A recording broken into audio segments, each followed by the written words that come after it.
Well, I don't think it was a complete rehearsal at all. I think there's been 19 months, a brutal occupation, a brutal genocide, and there's estimates of hundreds of thousands of people that have been killed. We just haven't been able to get those numbers out properly because no journalists have been allowed in, and they've killed more journalists.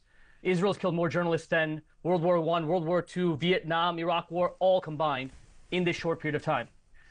The thing that Lammy spoke so passionately and so bombastically about was the same tenor and tone that he gave days after October 7th when he said Israel had a right, just like Starmer, had a right to cut off water, food, and electricity, which is a war crime, and has continued to arm Israel. It just came out 2 weeks ago. The Palestinian Youth Movement's research proved, and it was covered in a number of outlets, including The Guardian, proved that the government was lying and continuing to supply weapons, offensive weapons, contrary to their claims.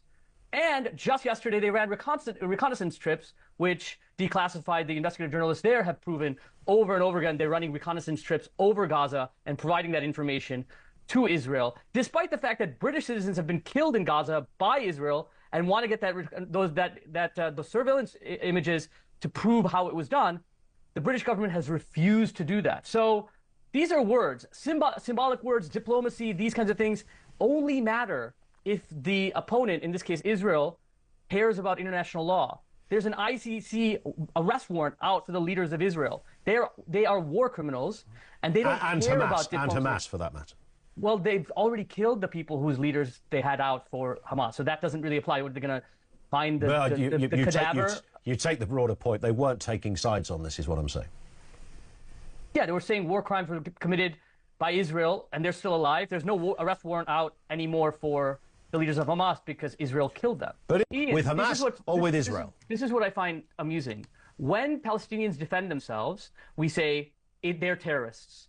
When Israel murders tens of thousands of civilians and admits to it, they just came out 2 days ago and said 80% they know to be civilians, and that's a conservative estimate. We say, oh, it's a war. It's a war. So do you see how the bait and switch works? How is that a war? We only can go on international law. And international law says it very clearly. The additional protocols of the Geneva Convention and the UN core conventions say that occupied people have a right to resist, even if it includes arms. The occupier has no right to defend the occupation. So what you're doing is contrary to international law. If not, it's just emotions. I'm using international law and you're using emotions. That's the distinction. Listen, Ashok, it's always good.